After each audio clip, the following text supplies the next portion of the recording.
Gracias a nuestros hermanos y hermanas que han traído esos signos, símbolos en este cuarto domingo, el último domingo precisamente de Adviento, el Santo Rosario, para seguir orando a la Santísima Virgen y, por supuesto, esa expresión que yo no la veo de aquí, pero ustedes me van a ayudar.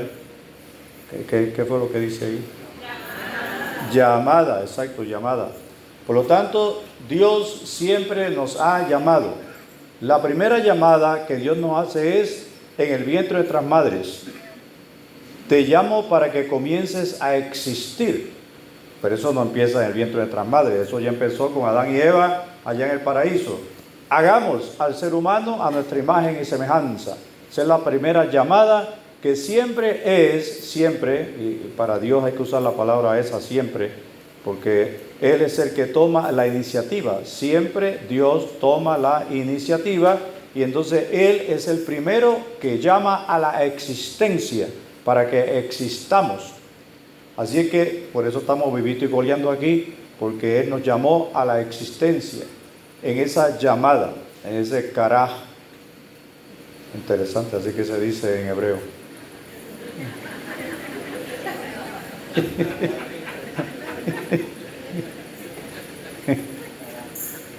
No me van a hacer reír porque yo estoy predicando ahora. Así se dice llamar en hebreo. Ay, miren. Pero nada personal ahora. Por lo tanto, cuando Dios entonces te llama para el caraj, pues entonces quiere decir que te está llamando de verdad, te hace la primera llamada y entonces nos llama desde el vientre de nuestras madres. Así que en esa llamada, pues entonces uno responde o no responde, como le pasó a este muchacho en la primera proclamación. Era Ahaz, ¿verdad? O Acaz, también se pronuncia de varias maneras ese nombre. Por lo tanto, Dios le dice, pídeme una señal. Y entonces él le dice, no, yo no voy a pedir ninguna señal porque eso es tentar a Dios. Entonces, como si nosotros tuviéramos el poder y control de todas las cosas. ¿Verdad? Él era rey en ese momento. Y entonces uno se cree rey del mundo, no solamente porque tenga la corona de rey, sino los seres humanos. Esa es una de las frustraciones más grandes de nosotros los seres humanos. Creernos que tenemos el poder y el control de las cosas. Una frustración terrible, porque no tenemos el poder y control de las cosas. Solamente el Señor es el único que tiene el poder de lo visible y de lo invisible. El único, es el Señor. Y entonces Él le dice, yo no voy a pedir ninguna señal. Entonces, como diciendo en el campo, ¿no? ¿Tú te crees que tú te mandas? Pues no. Yo soy el Señor y yo voy a mandarle una señal, pídala o no. Y ahí entonces el profeta Isaías, ahí es que pronuncia la famosa frase aquella, le enviaré a alguien que le va a poner nombre Emanuel, que significa Dios con nosotros. Claro, de una virgen nacerá un niñito que será el Emanuel, el Dios con nosotros. Y por lo tanto, ese va a salvar al universo, al ser humano, incluyendo todo el universo, porque Él es el redentor de cielo y tierra, todo lo que existe, visible e invisible. Ese mismo profeta Isaías, el que hace la profecía famosa, le enviaré como rocío del cielo para que empape la tierra. El rocío para nosotros en el campo es el sereno. Digo, los que somos del campo quizás sabemos un poquito de esta experiencia, que uno salía por la mañana y llegaba con el pantalón o la falda enchumbado por el sereno que había en las plantas. Ese es el rocío que va cayendo. Pero ¿qué sucede? El rocío es, bueno, de hecho, no, con nuestros ojos no vemos el rocío. No se ve, pero está ahí. Tanto es así que cuando yo me criaba, o sea, todos los que tenemos los TA, que empiezan en 30 y terminan en 90, es la época más larga del ser humano, y según estoy mirando por aquí y por allá, hay muchos aquí que ya estamos en los TA, nada personal ahora, pero antes usaban las muchachas un spray y se lo ponía en el pelo para salir por la noche. Y entonces eso era bien tostado, era como esto, bien tostado. Porque entonces ya de medianoche para el día, pues el spray ya como que se iba bajando la intensidad y el pelo se le ponía encrispado. Pero una cosa tremenda. Y no se diga cuando se levantaban por la mañana, es una cosa que había que irse a coger. Nada personal. Bueno, por la noche se acostaban y por la mañana como que era otra persona. La diferencia era un poquito, bastante radical. Pues entonces era por causa del sereno. El sereno te empapa el pelo. Entonces cuando el pelo está empapado, pues entonces se chorrea. Y entonces a las muchachas como que a veces no les gusta el pelo chorreado. Hoy en día no, porque hoy en día es una cosa que parece una cereta, así, unos peinados que se hacen ahora medio caros, que son posmodernos. O sea, yo soy del Antiguo Testamento, no sé, esas cosas no las entiendo muy bien todavía. Bueno, pues así es que el sereno, que es rocío que va cayendo, y entonces precisamente el profeta dice, como rocío va a ir cayendo del cielo el salaj, porque salaj es rocío en hebreo, salaj.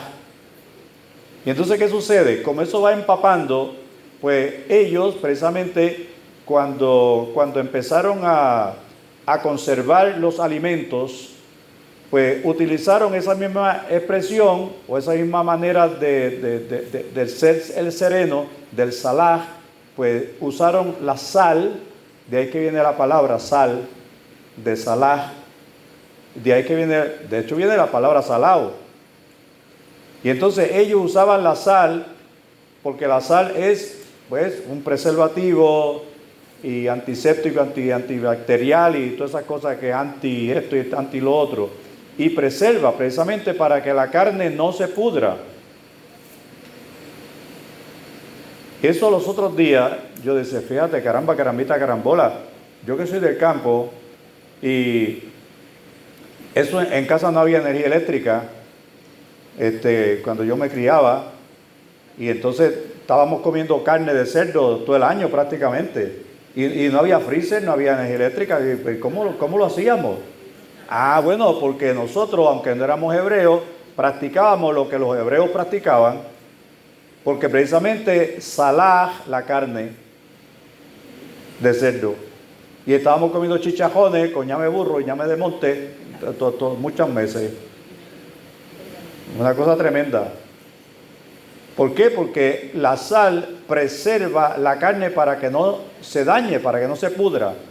Pues ese mismo concepto es el concepto del rocío, que empapa y penetra, porque es el salaj, que va penetrando como la sal para preservar, para que no se pudra. Y entonces, ¿a quién se lo aplican? Pues se lo aplican precisamente al Mesías. Al Mesías. ¿Por qué se lo aplican al Mesías? Porque el Mesías precisamente es el salaj de la humanidad. Porque ahí viene la palabra salvación, de la palabra sal. Porque Él vino precisamente a preservarnos para que no fuéramos al infierno a podrirnos allá eternamente. Que Él nos preservó. De hecho, hasta la Biblia usa esas palabras. Él nos preservó de la condenación eterna. Preservar, nos libró, nos ayudó, nos saló. Pero no en el sentido puertorriqueño que cuando la comida queda salada, eso es un problema. No es eso. No es concepto negativo. Es el concepto positivo de la expresión salá. Porque eso vino Jesús, vino precisamente a asumir nuestra humanidad, nuestra carne, el famoso Juan 1:14. Y el Verbo se hizo carne y habitó entre nosotros. Y la palabra se hizo carne y habitó entre nosotros. Por lo tanto, Él vino para asumir nuestra humanidad, nuestra carne, para que no nos pudriéramos en las pailas del infierno. Es un concepto muy básico y sencillo de momento, sobre todo aquellos que hemos bregado, ¿verdad?, con salando carne de cerdo para comérnosla el mes que viene y todo eso. Y pues eso hizo Jesús. Es el mismo concepto, la misma idea. Cuando yo vi eso yo lo supe el año pasado, hermanos y hermanas. No se crean que eso hace tiempo. No. Yo lo supe el año pasado. Yo se lo voy a decir a la gente rápido. Porque ese tipo de concepto entonces ayuda a uno a entender un poquito mejor el misterio de la salvación. Y lo usamos todos los días la palabra, prácticamente. Y la Biblia está llenísima de esa expresión, de la salvación, del salaj. Eso vino Jesús. Entonces Él, a asumir nuestra humanidad, pues entonces nos preserva, ¿verdad? Y es como un antibiótico, antiséptico, antibacterial, que es el mismo Jesús. Y entonces Jesús es el salaj Elohim. Elohim es Dios. Es la sal de Dios. De hecho, en una ocasión, cuando Jesucristo ya estaba predicando y era mozo, Él se lo dijo a la gente: ustedes son sal de este mundo. Ustedes también son salaj de este mundo. Sí, porque la moneda tiene dos caras. Yo puedo empujar a alguien para que se pudra, o ayudar a alguien para que no se pudra. Si yo lo llevo por el camino del pecado, pues lo siento mucho. Si lo llevo por el camino del pecado, nos vamos a podrir los dos. Y como dice en el campo, nos encontrarán por la peste. Son expresiones gráficas y literales, pero es que tienen que ver precisamente con eso. Ahora, si yo a la otra persona le ayudo a salarlo, a darle la salvación del Señor Jesús, pues entonces yo lo voy a llevar para que no se pudra en el infierno. Ya es tarea de nosotros. Y entonces precisamente en el Evangelio vemos clarísimamente que hay un colaborador, primero, que no quería. Digo, eso es como una tendencia natural de nosotros, los seres humanos. La primera es la negación. No, yo no, busquen a otro para bregar con eso de la iglesia, eso del Evangelio, no, otro, yo no. Pues San José le pasó lo mismo. Es más, San José había decidido ya, no, de esa experiencia me voy a quitar, de hecho, que ella para allá y yo para acá. Lo siento mucho. No, cada cual para su lado, porque ese nene no es mío. De hecho, a eso viene el ángel, a ratificar esa información. Lo único que el ángel le añade algo que él no sabía. ¿Y qué era lo que él no sabía? Bueno, que había sido obra del Espíritu Santo, que no es ningún otro hombre. Y entonces cuando el ángel le dice esa información, entonces él, las tres re que yo siempre estoy diciendo, él reevalúa lo que estaba pensando, porque él estaba pensando en divorcio, tú para allá, yo para acá, y con toda razón, porque ese nene no era de él. Pero la razón humana va por debajo de la razón de Dios. Él entonces reevalúa su decisión, la reenfoca, ¿verdad? La reenfoca porque el foco de él se estaba fundiendo ya. Tenía un estrés que estaba llegando a 10. Estrés es 4, es 5, una cosa tremenda. La reevalúa, la reenfoca y por supuesto la reexamina. Cuando estaba dormido, estaba haciendo un reexamen, estaba examinándose nuevamente. Y ahí entonces, en ese momento, cuando estaba usando las tres reevaluar, reenfocar y reexaminar, entonces ahí es que Dios viene en el momento más necesitado y ahí es que el Señor le da la mano a uno. De hecho, si yo le doy el micrófono a ustedes, para que ustedes den su testimonio aquí, hoy no terminamos de hablar. Porque cada uno tiene un testimonio que, mira, le zumba la manigueta, como decimos allá en Yabucoa. O sea, un testimonio grande y poderoso, porque es Dios el que se manifiesta. Y entonces, como es poderoso, eso, la experiencia es personal, pero después se va a vivir a nivel comunitario, como le pasó ahora en San José, después que no quería, mira para allá. Después que no quería, después de la experiencia del Señor a través del ángel, pues ahora sí quiero, voy a tomar a mi esposa y me la voy a llevar para casa, porque ese nene, aunque biológicamente no es mío, yo me voy a ser responsable de criarlo con todos los honores y tengo que dar mi vida, la doy por ese nene. Porque es el Emanuel, es el Dios con nosotros. Es el Salah, Elohim.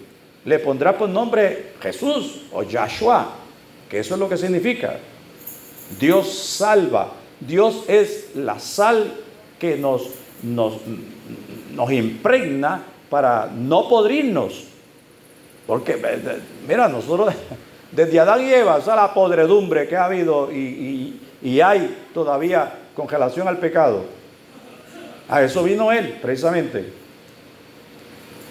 Así que en este día, yo sé que este concepto para mí es nuevo.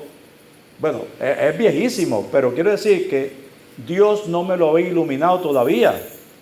Y que voy a cumplir 35 de sacerdote ya dentro de 5 meses. Y gracias a Dios que Dios, más vale tarde que nunca, como dice el refrán. Ahora, no es que lo entiendo 100%, por supuesto que es un misterio, pero ya con esa manera de el Señor iluminándomelo, pues entonces ahí yo puedo entender un poquito más con cosas cotidianas del diario vivir. Claro, a veces nosotros predicamos muy arriba, entonces, y las cosas son tan naturales de la vida, del diario vivir, la sal. Bendito sea el Señor. De hecho, en un momento dado, ¿sabe una cosa? Que la sal era más cara que el oro. Se llamaba el oro blanco. Y han habido guerras, y han muerto miles de gente a causa de la sal. De hecho, de ahí viene la palabra. Cuando usted trabaja, que los 15 y los 30 le dan algo, ¿verdad? ¿Cómo que se llama eso? El salario, pues de ahí es que viene. De ahí es que viene, del salah. ¿Por qué? Porque Dios pagó con su propio Hijo para que no nos pudriéramos. Óigame, eso es un pago ni el trabajo desde Adán y Eva hasta que terminemos el último ser humano. No podemos acumular esa riqueza. Pues es el pago, el salah, el salario que Dios puso. Aquí está mi salario. Aquí está mi salario. Mira, con el sudor de la frente, y no solo sudor, sino con la sangre de su propio Hijo. Bueno, fuimos comprados con un precio altísimo para salah, para salvar a la humanidad. Amén.